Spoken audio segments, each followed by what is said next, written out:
네, 이번에는 부자가 되는 대세 정보 살펴봐야죠. 각 분야 전문가들에게 들어보는 시간입니다.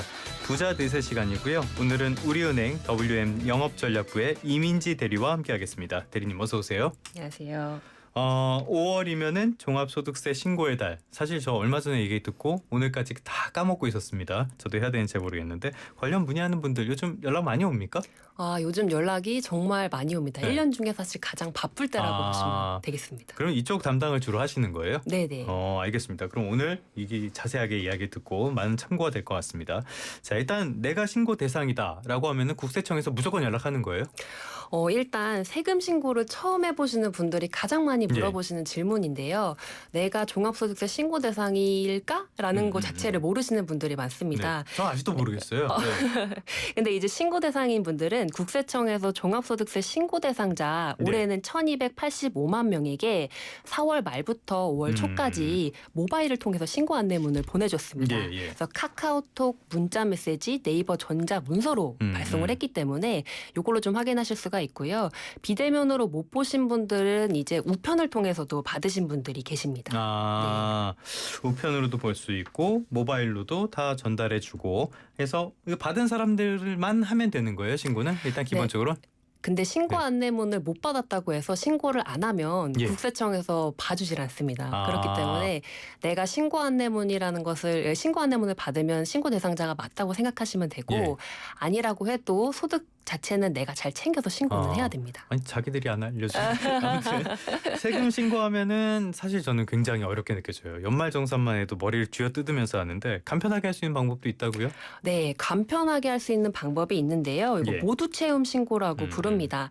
그런데 모든 신고자가 다 대상이 되는 것은 아닙니다. 그래서 전체 신고자 중에 633만 명이 대상이 됐고요. 모두 채움 신고에 대해서 국세청에서 안내를 좀 해줬습니다. 이분들은 뭐가 다른 거예요? 다른 분들이랑? 이분들은 다른 분들에 비해서 소득이 좀 간편하게 구성이 되어 있으면 국세청에서 이분들의 소득과 그리고 필요 경비 그리고 소득 세액 공제 등을 미리 채워가지고 결론적으로 얼마를 납부해야 된다 또는 얼마를 돌려받을 수 있다까지 알려주는 제도입니다. 그러면 모두 채움에 이게 선정이라기보다는 아무튼 지정이 됐다라고 하면은 어떻게 해야 되는 겁니까? 모두 채움에 이제 그 대상이 됐다라고 하면요, 이제 세금 신고를 좀 간편하게 할 수 있는데 ARS를 통해서 전화로 신고를 완료할 수도 있고요. 홈택스나 손택스 이런 비대면 채널을 통해서도 세금 신고를 완료할 수가 있습니다. 훨씬 더 편하게 할 수 있을 것 같네요. 이거는 어떻게 되는지는 저도 한번 확인을 해봐야 될 것 같습니다. 종합소득세 신고할 때 근데 주의할 점도 있을 거 아니에요. 자칫하면은 뭐 더 내거나 덜 내거나 이럴 수도 있으니까 어떤 점이 있습니까? 종합소득세 신고를 할 때 주의해야 될 점이 굉장히 많은데요. 일단 항상 이런 자리에서 말씀드리고 싶은 게 공적연금 받으시는 분들 그리고 공적연금을 첫 해 받으시는 분들에게 좀 주의하라고 항상 말씀을 좀 드리고 싶습니다.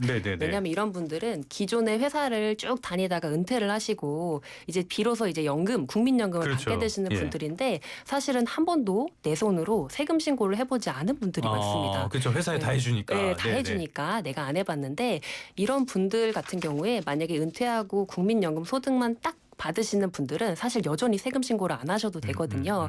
하지만 요즘에는 국민연금도 받으시면서 회사도 여전히 다니시는 분들이 많아요. 이런 분들은 연금소득도 발생하고 그리고 근로소득도 발생하기 때문에 두 소득을 함께 합쳐서 종합과세 신고를 해주실 필요가 있습니다.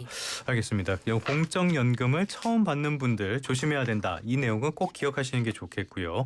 근로소득만 있는 분들은 12월에 연말정산을 했을 텐데 여기서 공제를 더 받을 수 있는 거 못 받았다, 실수했다, 잘못 넣었다 이런 분들도 은근히 있거든요. 지금 이 기간에 정정이 가능한 겁니까? 네, 사실 이런 문의도 굉장히 많이 왔는데 연말정산을 잘못해도 아직 한 번의 기회가 더 있습니다. 그래서 5월 달에 종합과세 신고를 할 때 내가 만약에 환급을 더 많이 받아야 되는데 못 받았다라던가 아니면 안 받아야 될 환급을 더 받았다 하시는 분들은 5월 달에 종합소득세 신고할 때 정정하시면 됩니다. 그리고 5월 달에 정정하실 때 비록 좀 조금 늦고 잘못되긴 했지만 가산세 문제는 없기 때문에 예, 예. 크게 걱정 안 하셔도 되는데 5월 달마저도 신고를 잘못했다라고 하면 이런 분들은 가산세 대상이 되시니까 신고할 때 좀 주의가 필요합니다. 그러니까 이번 달까지는 확실하게 마무리를 해야 된다라는 네. 뜻으로 볼 수가 있겠네요. 그런데 요즘 보면은 앱으로 뭐 여러 가지 앱들 있잖아요. 이런 거 대응을 해주거나 환급금 찾아주거나 이런 것들 사용하는 분들도 많은 것 같은데 그냥 써도 되는 겁니까 그런 거?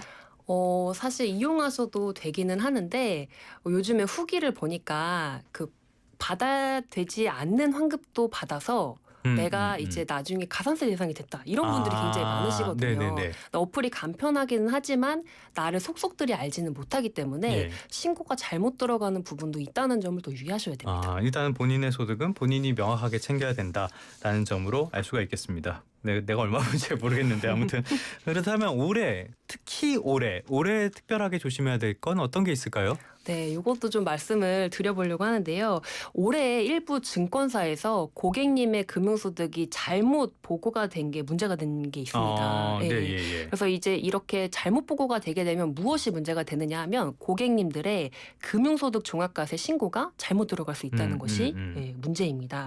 근데 이제 그 21일 이후에 오류가 없는 정당한 정보가 홈택스에서 조회가 가능하다고 하니까 예. 그때 이후에 이 증권사들을 이용하시는 분들은 한번 내 소득이 누락되거나 아니면 중복된 게 없는지 확인해 볼 필요가 있겠습니다. 종합소득세 신고가 언제까지죠? 이게? 원래는 5월 31일까지인데 올해는 이게 주말이에요. 예, 그래서 예. 6월 2일까지 6월 신고 2일까지. 납부를 해주시면 되겠습니다. 그럼 6월 2일까지 이런 것들 꼼꼼하게 챙겨봐야 되겠고요. 일단은 뭐 이게 대상일지 아닐지 모르고 내가 한번 확인을 해보고 싶다라고 하면 어떻게 해야 되는 거예요? 일단 대상일지 아닐지 확인하는 방법이 있는데 예. 우리 고객님들 중에서도 카카오톡을 무심코 삭제하시는 분들이 있습니다. 문자창에서 보낸 거. 스팸 아니야? 이런 거 삭제하시는 분들. 나쁜 건 다 제 버릇이랑 관련이 있는? 예. 네, 그런데 그 홈택스 사이트에 들어가 보시면 예. 신고 안내문이 우리가 이제 카카오톡에서 보는 거랑 똑같이 조회가 가능하거든요. 그래서 동일한 내용은 내가 만약에 뭐 카카오톡을 삭제하거나 문자 메시지를 버렸다고 해도 확인은 가능합니다. 홈택스에서 일단 확인하시고요. 대상이 된다면은 여러 가지 것들 빠지지 않고 다 꼼꼼하게 챙기셔가지고 뭐 예상치 못한 그런 피해는 없도록 예방을 하셔야겠습니다. 지금까지 우리은행 WM 영업전략부 이민지 대리와 함께했습니다. 오늘 말씀 고맙습니다. 감사합니다. 신선하게 나를